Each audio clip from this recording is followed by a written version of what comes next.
The brain contains billions of neurons that communicate through tiny electrical signals.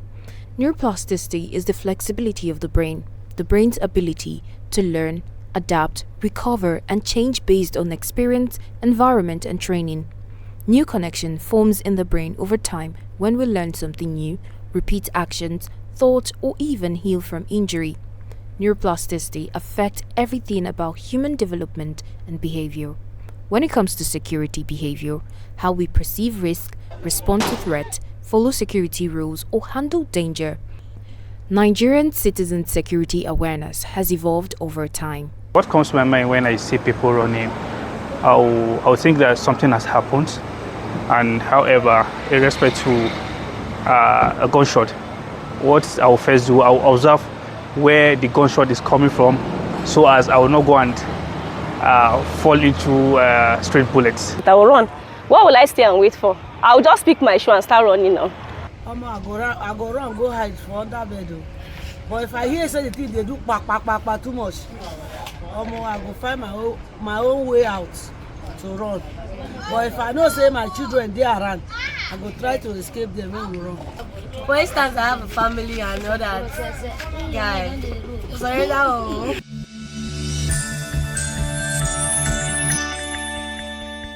Hello and welcome to 360 Youth Dialogue, where we talk about the youth. If it's affecting the youth, we're talking about it here on 360 Youth Dialogue. I am Juliet Onwura.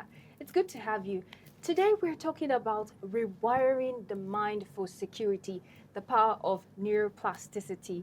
We're not talking about surgery here. It's not about surgery. It's about the mind, how we learn, how we adapt, how we, be with our environment and unlearn.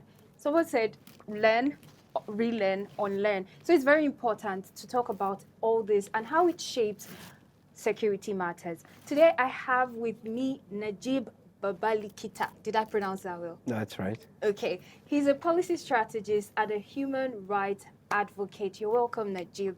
Thank you for having me, Juliet. Let's talk about neuroplasticity. Why do you think it's important? Why do you think people should know about neuroplasticity?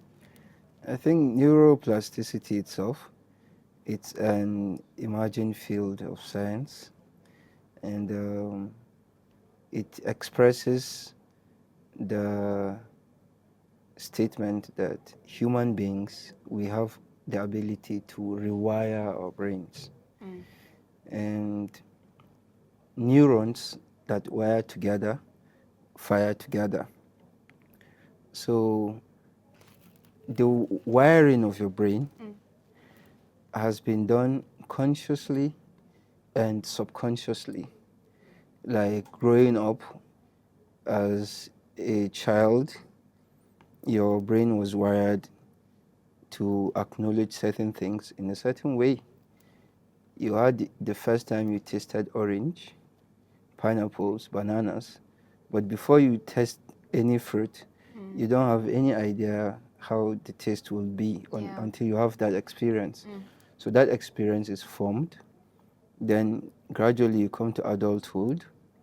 You actually form another experience, and gradually you begin to interrogate your experiences, those knowledge that are been termed fossilized, or what we call fossilization. Fossilization is the indoctrination of knowledge that now might not be true. Or if you assess it properly, you could see that what you have learned and you have lived for so long is directly the opposite of what the reality is, or the phrase or the expression. So now you have to begin to change. So we are always in the process of learning, relearning, and unlearning. So unlearning is the most difficult aspect of the learning process, because those things that you've learned, you can relearn, but to unlearn, especially when it comes to habits, it's quite very difficult to unlearn something, especially when there's dopamine involved. Maybe it's a habit or a routine you've been able to establish. So for you to disconnect from it and begin to chart something, novel, is something new, something that you're getting familiar with. It actually takes time, consistency for you to build. So now, neuroplasticity clearly exemplifies that human beings who have the ability to rewire our brain. Like when you feel pain, you can actually rewire your brain in different ways to ease that pain and cultivate a different neural network that makes you feel good. If you are anxious, you can cultivate, a different neural circuit that will make you feel ease. You can cultivate compassion, empathy, gratitude, paying attention to all of that, those areas, and amplifying and maximizing those thoughts, like being present, you dwelling in a state of mind. Your state of mind affects adversely your environment, right?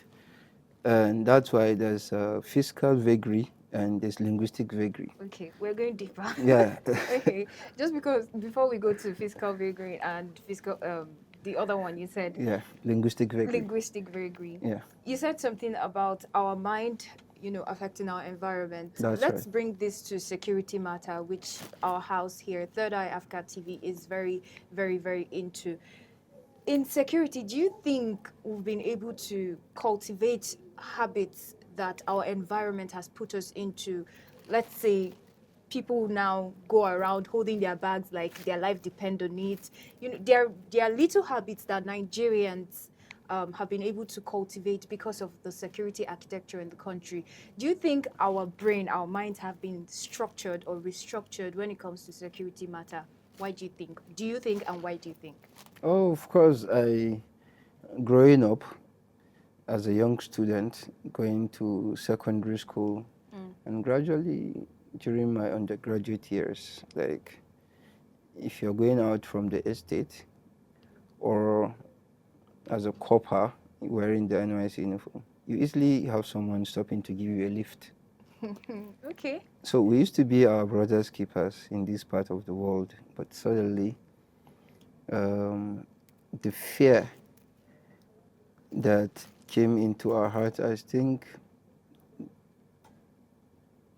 just more recently, you cannot take away your attention from the Boko Haram insurgency, which began in the Northeast. And it changed the psychology of communities, how they interact with each other, and how they also see each other. Like I was saying, you could easily have someone stop to give you a lift without you waving at him or stopping. Like he will see you, maybe you're holding a bag going down, he slow down and give you a lift on his vehicle to take you to the nearest point where it could be easier for you. Those acts of services have been lost. They've been lost because there's a sense of insecurity that you don't know the next person. Exactly. And at some point, we knew our borders used to be porous. We have people from different parts of Africa, our neighboring countries, coming into our borders, and these were the things that made people raise eyebrows and questioned the level of people coming into the country, and some began to say that, okay, our country has been infiltrated, especially looking at the aftermath of the Arab Spring, what happened in Libya, in Egypt. There are some weapons, right, in the black market that were smuggled across Africa. And Nigeria was no exception. There were people that actually came into the country and they created their small arms market where they were actually manufacturing ammunition. Some of which they were found in Kaduna, part of Northwest, And if you create a market, right? Of course, you have to have There will be demand, there will be yeah. demand and consumer. So part of which you could see now in the Northwest, there's high level of banditry and to some extent kidnapping in other parts of the country.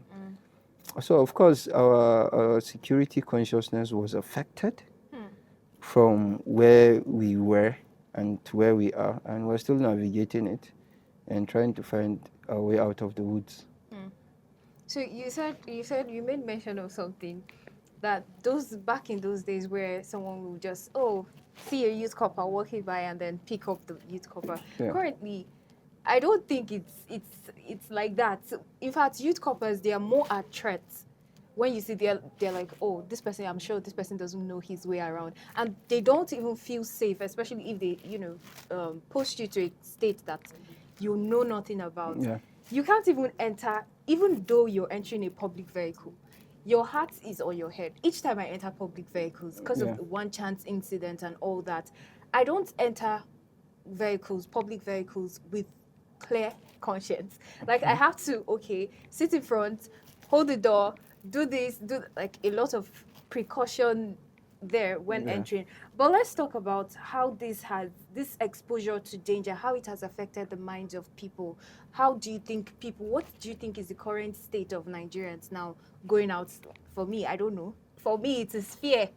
Going out, do you think, what's your own perspective out there for Nigerians currently? I think the fact that a lot of Nigerian locals can't go to their farms, True. like in peace, they cannot go about to do their businesses, as it were, due to the fear of being killed, maimed, and kidnapped.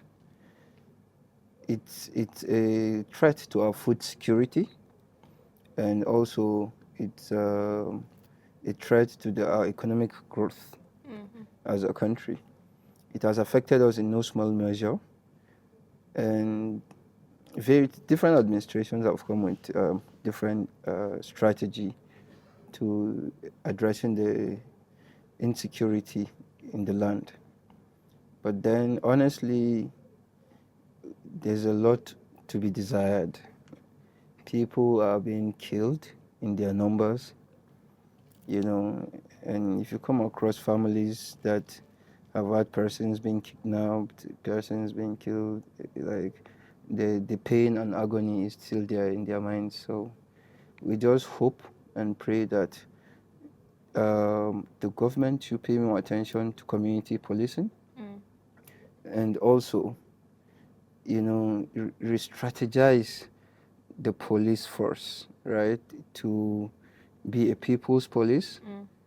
There's what I call the Police Reform and Accountability Framework, which was a bill that I actually wrote and submitted at the National Assembly. It looks at deep city reforms that could give the police a different approach, different strategy, because what we have today in Nigeria is the federal police. So all the commissioners, the Inspector General of Police, they receive direction from the center directly. So the governor is called the Chief Security Officer on paper, but in practice, he doesn't have the real powers, because we've been now hearing about the state police, but the state police is being viewed with so much pessimism in some circles, and some people see it as sensitive. Some people feel that state police in the hand of governors will give room for tyranny in the states. There will be so much oppression, but we have to begin to look at this security with a third eye. The third eye that you look across your neighbors and other African countries, you're like, what are they doing differently? And also look at our terrain, study our terrain. Community policing is most effective because policing must be local. The locals understand their terrains more better than those coming in for like maybe a short period of time or to be deployed to do a particular job. But no, the locals have a history of the environment. They have the history of their terrains, their neighbors, their culture, and a lot, could be done differently if there is conscientious investment on local policing to match it with more productivity and more human resource. We are under-policed as a country as well, so we need more numbers to be deployed in order to address the menace of insecurity. Okay, since you brought up the police, let's talk about training of these men who are meant to protect us. Do you think neuroplasticity can play a role in their training? When it's time for an alert, when it's time for danger, how can they protect us better, looking at the mind and how it works?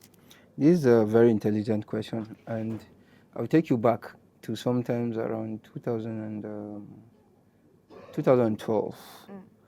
2012, 2013, I could remember. There was a time the securities, the police were like on like one road. We used to have two roads, right, if you're coming. So there used to be only one road that motorists pass. The other is blocked and the security agencies are on one side. Okay. So at then, the insecurity was more precarious. Post 2015, we saw the disbandment of those roadblocks that were used to be there before because of the insecurity.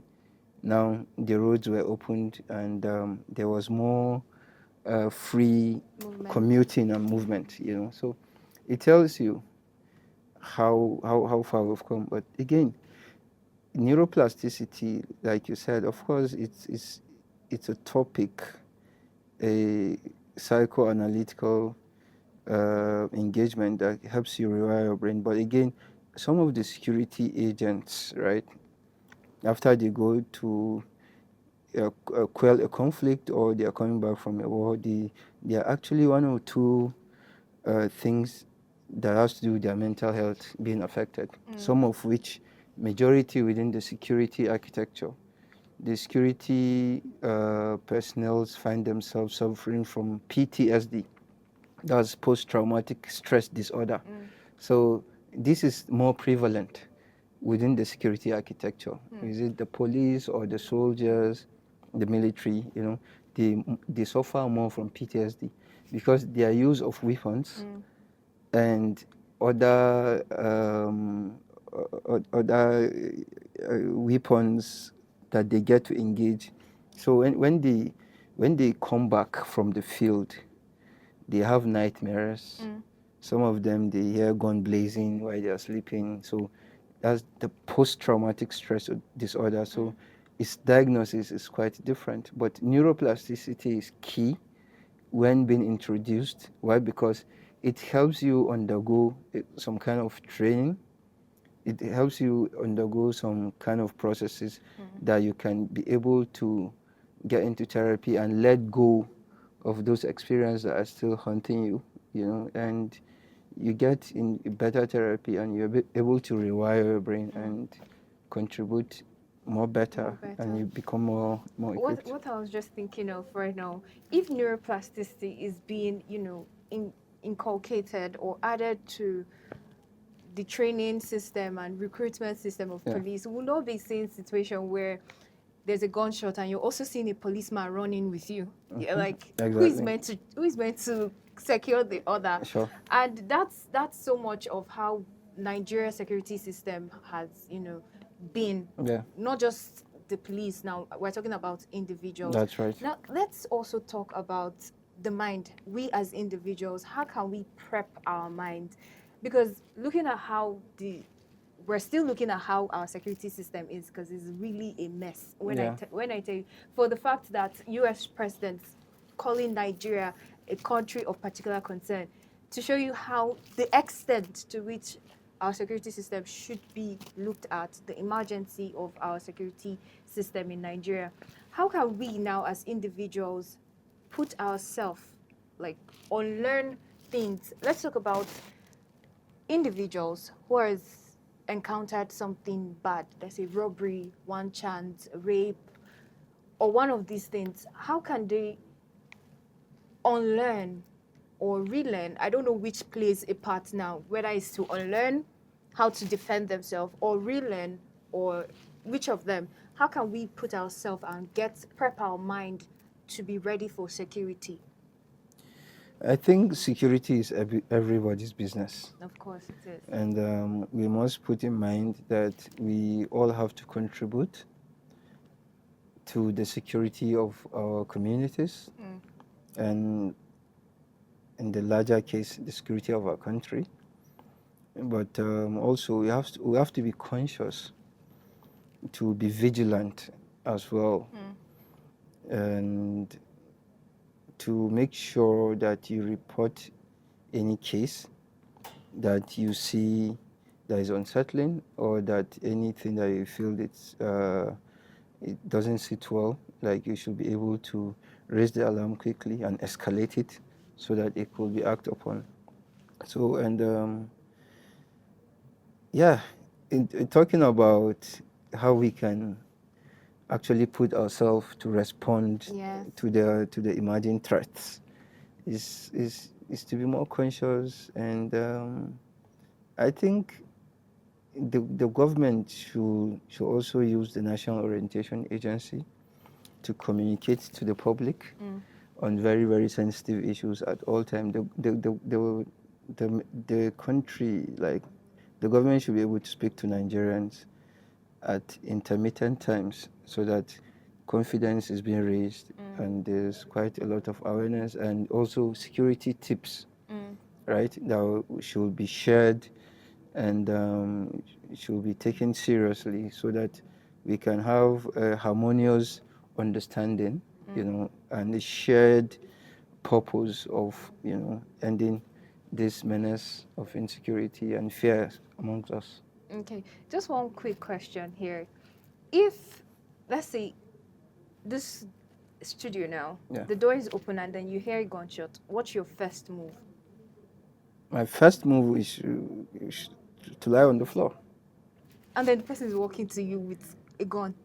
It's because I'm not holding a gun, I'm not holding any weapon. The best thing I can do is to surrender.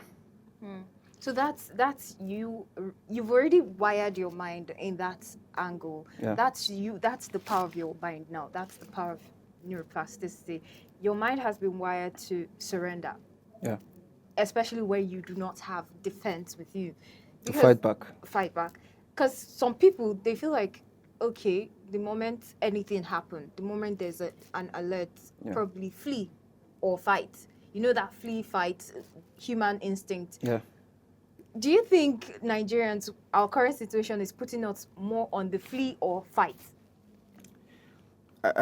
That's a very tricky question, because talking about flee or fight, like, we have a country that gives more attention to VIPs. If you go around Abuja, Port Harcourt, and Lagos, you see one person with like 4 or 5 hillocks filled with police. So in Abuja now, the number of security agents going around with VIPs are not up to 30% of security deployed in sensitive areas to cater for the rest of us. That's true. Sadly, but true. It's not an exaggeration. So that's the FCT. Same in Kaduna, same in Port Harcourt, same in Lagos, same in Bayelsa. There's no state that the VIPs don't have more security than the rest of us. So that's one thing that has pleased. Let's say, since you separated VIP and common man, we that are the common men. So that's because we do not have the presence of security men on ground. We're under policed. Yeah, we're under police. That's right. So if we're under police, that means we're under secured, and that's why lives are being lost in their numbers. And that's why immediately there's a gunshot, you see people running, rather than taking caution on how they can defend themselves. They are not sure about that. That's why like, you have the bad guys coming into communities and striking a deal with them to protect them.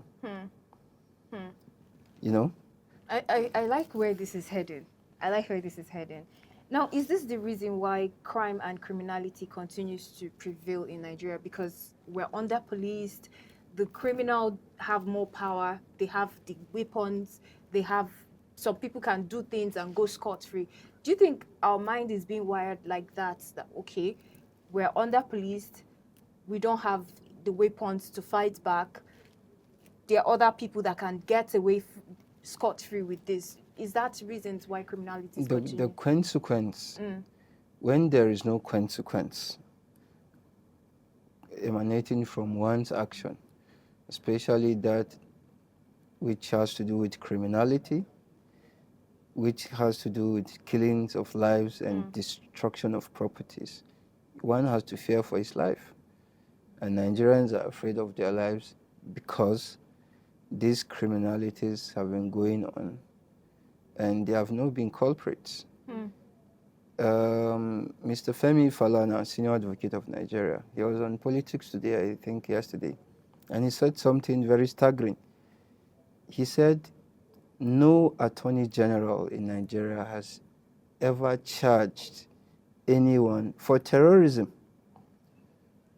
And the Attorney General of the Federation has passed it. There is a fiat paper that has given the Attorney Generals of the state the mandate to charge, perpetrators of terrorism, to charge them to court and get judgment. But no state today in Nigeria has ever charged and successfully,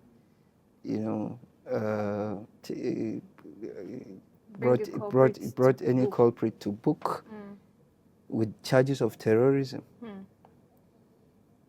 But some people are being charged for stealing 2 goats and they will linger in prisons all over the country. So, True.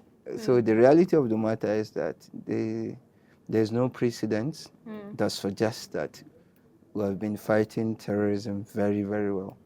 And no doubt that the United States over some time have called for the assertion that there's genocide going on the Christians in Nigeria, but the number of Muslims being killed, slaughtered, kidnapped are more than the number of Christians. But nobody is, concerned whether a Muslim or a Christian is being killed. Our concern is that human beings are being killed in Nigeria. That's our concern. We want that to end. And the United States, I could remember when the Boko Haram started, Nigeria rushed to the United States to get weapons to aid the fight of insurgency, but the United States refused. The United States government mentioned the Leahy Law, which stated that if the United States is going to give support to Nigeria in the fight against insurgency, that those within the security architecture, especially the military, that have been involved in judicial killings, have to be profiled before the United States can assist. But the Nigerian government now could not meet the requirement of the Leahy Law. No names were published. No soldiers or securities were profiled, but there were allegations of extrajudicial killings. Whether that's true or not, what we have seen, even in, I think, is it Zamfara or Kaduna, sometimes that a drone went and killed a group of civilians. They were just going on with their lives. So I think the fight against insecurity and insurgency have been not wholesome. It has been half-baked, and it has been raised with a lot of skepticism over the years. And there have also been allegations of people being complicit especially the political class. I remember President Buhari in a public broadcast at the National Assembly made mention that there are members of the National Assembly then that were involved in insurgency, and that he was going to profile their names. And until he left office, those names never saw the light of the day. Exactly, even till date. So there's a lot of things done in obscure ways, and it has left the country in a very disastrous manner. Indeed. I'm just thinking of the whole, how long Nigeria has gone through this whole insurgency, insecurity, and then not just about terrorism. We look at terrorism, we look at kidnapping, we look at robbery. Was it last month or, yeah, last month, a media outlet lost its correspondent. Why? That's Arise. Arise. Because of what? Robbery. So we're looking at all this, looking at it side by side, and we see how Nigeria is hiding in the shadow of insecurity, hiding in the shadow of a lot of things. And you said something about, I don't want to tie it to that, but you said something about political will. Nigeria does not have that political will. Let me just put it out there. Nigeria don't have that political will to fight insecurity. Do you think it's something that has to do with how we are, or we're not just ready for this? Or you said people are being complicit with it. What's really about this will that we can, is it something we can come out of? Well, I think you have to trace an ailment through a diagnosis. And when the diagnosis is not done correctly, you might even lose the patient. That's why Nigeria has been on life support. And we have been trying to be resuscitated, but we are not. And the ills that have greeted our security cooperation and our security architecture over several decades was seeded through the very early days of this democracy. Because when we got independence in 1960, it only took 6 years for a military coup to have ousted the First Republic, which took place in January 15, 1966.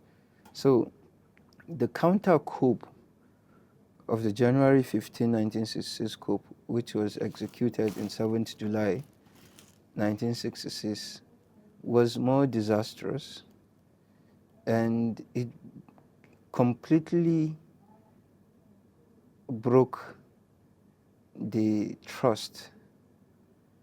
The first coup broke the fragile trust that were existing. The second coup buried the trust between different sections of the Nigerian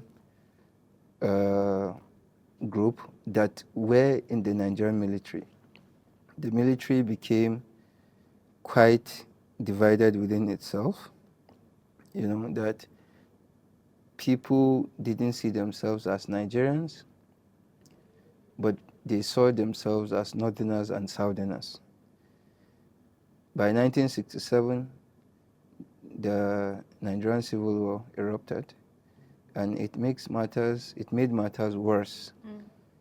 That even after the end of the war in 1970, the process for rehabilitation, reconstruction, and reintegration of the Southeast still has not been completed, because if it was completed, the agitations for Biafra would not continue. So we still are a country in search of a common identity. You know, people really see themselves differently. So that also exists within the army. The history that has been there, the struggles of the army, that there's that polarization or ethnic coloration between the rank and files, that they see themselves also coming from different parts of the country. So when you are fighting the enemy you have not conquered the enemy within, then how do you face the enemy without? So I think Nigeria has to lay a foundation for national reconciliation. Truth and national reconciliation will go a long way to heal the wounds that have been created by the twin coups of 1966 and the Civil War, that we have to have the conversation with an honest eye to tell the truth and bury the hatchet. And that way, we can be able to address the myriads of our security challenges. Okay, you took us back to 1956, but before we come back to the current time, let's take a short break, and after that, we'll delve right into how insecurity affects the mind. Stay with us here on Third Eye Africa TV.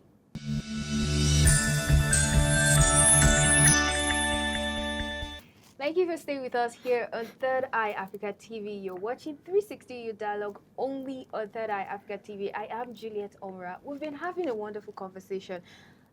This conversation, I thought it was going to go more like, oh, the mind, that and that. But it's going more deep into security itself. And I have my guest, Najeeb, who has talked a lot on history. He went back to 1956 before we came back to where we are today. How do you think insecurity has affected the minds of Nigerians? And you know, you talked about from 1956 down to now, how they've broken the trust and all that, and we've lost our identity. We now see ourselves differently. But beyond that, how do you think insecurity has affected our minds? It has affected us in no small measure, actually, because security is the bedrock in which every nation thrives. A nation thrives through peace, and from there, the prosperity of the people can be earned. You know, so. But when there's insecurity, a lot of things are at stake.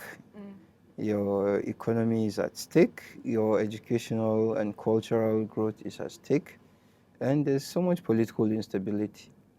And you've seen that during President Jonathan's years, it was some people that, some of them are part of the APC today, that actually went to the United States and were saying, come to our aid. So much insecurity going, you know. So today we have an administration that, you know, the APC since 2015 have not been able to wholly address the insecurity challenge of the country. So, and of course, it has affected Nigerians so much. It has affected our productivity. Like I mentioned, it's a threat to food security. You can attest to that. Every Nigerian today can attest that there's the change. Inflation itself, you know, is a product of this insecurity, and insecurity also births unemployment. We're a burgeoning country. Our numbers continue to go very high. We have a population of about 250 million people, most of which we can account to not less than 70 to 80 million Nigerians are out of job. So it's a disaster for the economy, and we lack a living wage. The minimum wage is a bare minimum for a day, you know, in the country. So these are serious challenges, and to address these challenges, we need a government that's proactive, government that is honest, that can look Nigerians into their eyes and tell them the truth, you know. So, but when you have series of administration coming with different kind of programs, and they always tell you that you should wait, that there's light at the end of the tunnel, and what you keep seeing is half current. So, you know, it's quite unassuming. So I think Nigerians have to look, you know, inwards. And sometimes you are the leader you are searching for. Nigerians should take responsibility for their own well-being in such a way that we should be more communal. We've lost our culture, we've lost our tradition, and that's why we've lost our moral compass. You know, we shouldn't take our eyes away from our humble beginnings as a people. We are a very resourceful nation with so much resources, human and material. So we are not going to give up. We are not going to relent. Nigerians are very courageous people. I believe that we are going to stem the tide of whatever it is that we're actually facing. There's a new emerging global world order, and Nigeria is a big player in Africa and a strategic player in the world. That's why there's so much interest in Nigeria, because of the human and capital resource we have. So I believe that we are doing well in other sectors of the economy, right? You can see there's growing infrastructure, there's investment in infrastructure, and there are other investments, like the economy also is going through some kind of reforms. But my concern remains that ordinary Nigerians must also attest to a change in their own standard of living. We're not seeing much of that, right? So, but we actually will continue to pay attention, you know, to those indices that are desirable to make our lives better. But I believe that, like I said, we are doing well in other aspects of the economy. You can see the growth in our entertainment industry, for example, the music industry, the creativity ecosystem, in IT, innovation, and artificial intelligence. There's quite a number of growth. We have to acknowledge that. In spite of our challenges, we must also acknowledge the progress and the gains being recorded, you know. And I like the way you've spoken for Nigeria so well. You've Thank so you. spoken for Nigeria. I'm sure Nigeria is proud of you. You're a proud Nigerian anyway. Thank you very much. But let me share this experience. I think back in school, I think one night there was no light. Like you said, they'll promise there's a light at the end of the tunnel, and then you're seeing low current. Ours was no current at all, and there was no light. But we went to the nearest compound, and then we went to charge our phones. Coming back, we saw guys in keke, like tricycle, that's what they call it. And they stopped us, and then that was the first time I was robbed in my life entirely. Ever since then, once it's 7:30, my body starts to shake. And then I'm outside. Once it's 7:30, my body starts to shake. That's because that has shaped how I view things. Whenever I'm outside, 7:30, my body starts to shake, because that action, that experience has wired my mind the way it is currently. And there are other Nigerians that has faced the same thing. Talk about one chance, we talk about other things. These people actually go through things that they shouldn't have gone through. I did a report on one chance.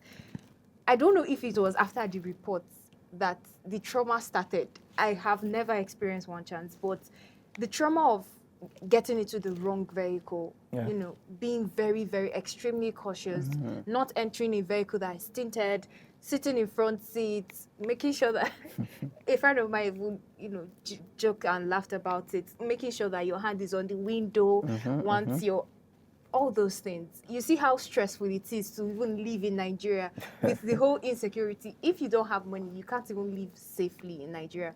That's how it has affected a lot of people. That's just one in many millions of Nigerians.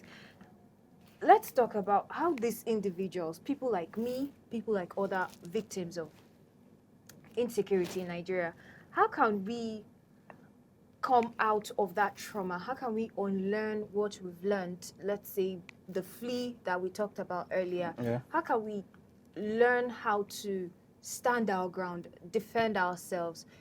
What do you think we can do about that? How can we learn it? Can we even learn it? Or can we unlearn it? Because you said it's very hard to unlearn things. It's very hard to unlearn. It's very hard for me to stay out late right now.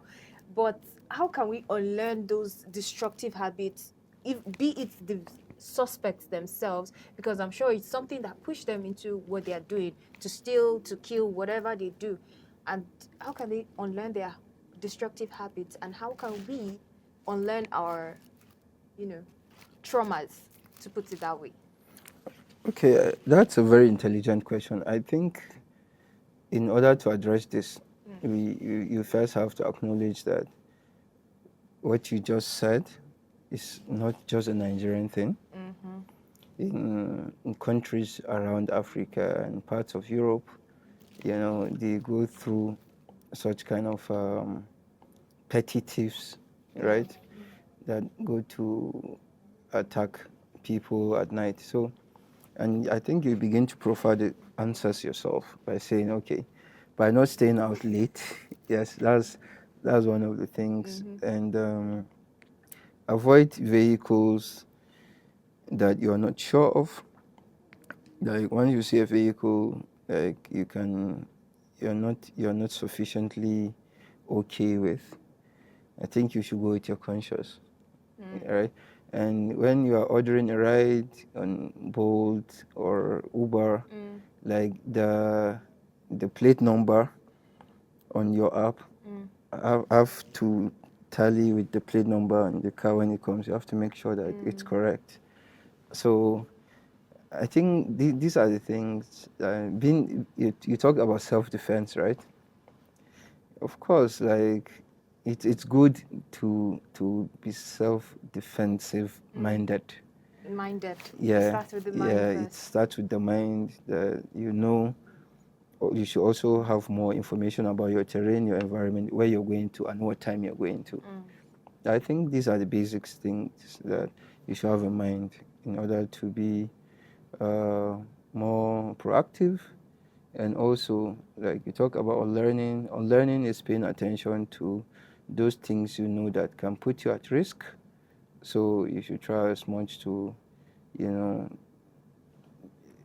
be more be more prone, or let me say more educated on the basics, those things that maybe will make your environment better, because security is a complex thing. These are things that happen unpredictably. Yeah. So of course you just want to stay predictably rational, not to find yourself in an irrational circumstance where you're going to get taken advantage of. So talking about predictably rational, how can we stay predictably rational? Like, how can we rewire our mind for security? Because you said it all starts with the mind. How can we rewire our mind for security now? Rewiring your mind comes with what I call mindfulness. Mindfulness. Yeah. So you have to be mindful in such a way that you always pay attention to the moment, the present moment. A lot of people get lost in the moment. You might be somewhere and your dinner is served, you're eating your dinner and you're watching your phone throughout, so you don't enjoy the dinner because you're distracted, right?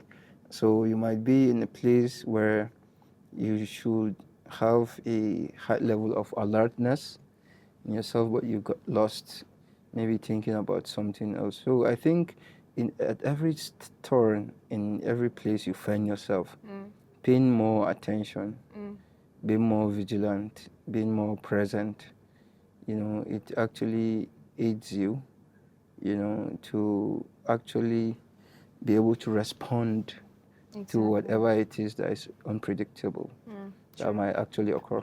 That's right. And then another thing, like you pointed out, we usually say, when you see something, say something. But the problem is that some people, I feel Nigerians, we're so busy with our lives, we're so busy with trying to hustle, trying to make money, that we don't even see anything. And when we even see the thing, we can't even say because we are not sure of ourselves, we're not sure of our environment, we're not sure of who, the people we see are. In instance where, let's take communities where there are foreigners trooping into your community, you should be able to be vigilant enough, right. like you said, Yeah. being mindful enough to raise an alarm, Sure. and not just, oh, these are people. Very reluctant. These are Yeah. very reluctant, and then you're even willing to sell your market to some people. Exactly. Say, new people, let's go and sell, or whatever Yeah. the thing is. So, like you've rightly pointed out, the way to rewire our mind for security is by being mindful. That's right. Being proactive. Yeah. And you made mention to it when you talked about Nigeria. We should be proactive. I feel Nigerians were so reactive. Sure. It's when it's happening that, we want to know what to do at that moment, which is not really well. Okay, quickly, where has neuroplasticity helped your life before now? I think it has helped me in many ways. For me to come to the understanding alone that I have the ability, an innate ability, to rewire my brain, not just to rewire my brain, but also parts of my body. Because when you lie down to visualize, when you stay still and pay attention to your body, you can actually feel your impulse. When you breathe consciously, that's an act of meditation, right? You get to cultivate thoughts that are fresh, that are generic, that are intentional. But when you're lost, when you're not mindful, when you don't tap into your subconscious self, then you are on autopilot, and you get to garner all kind of thoughts that can be overwhelming, and you find difficulty in trying to have feeds that are timely and effective for your own prosperity. Yeah. Talking about your own prosperity, wait, do you know what I thought? Okay. Do you know what I thought? No. You're talking about mindfulness and then your body. I just thought of instance where you have to run for safety, and then your mind and your body, you can't even lift yourself at that point. Okay. So so far, I've been able to understand that being mindful doesn't just have to do with your mind. It also has to do with how your body, exactly, how your body operates. So if we understand how our brain adapts, how our brain works, how our brain learns, we can actually, not just take our brain along, but also take our bodies along when it's time to run. And for us to take our bodies along, that's why I mentioned, like when you go to lie down, to visualize, to be still. I was talking about paying attention to your body. Just like you can pay attention to your thoughts, to your mind, that's the thoughts you process. Now, if you're angry and you're processing a thought of anger, you have the authority to stop that thought and usher in a new thought and allow it dwell. That's why I said in the beginning of the conversation, neurons that fire together wire together.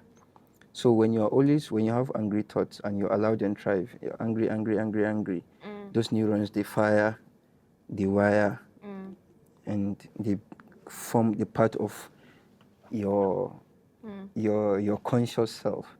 But when you discard them, when you choose to smile against all odds, when you choose happiness over fear, over despair, when you choose compassion and gratitude, over belittlement and complaint, you see that those positive emotions, those positive traits, when you pay more attention to them, those neurons, when they wire together, they fire together, that's the output you give.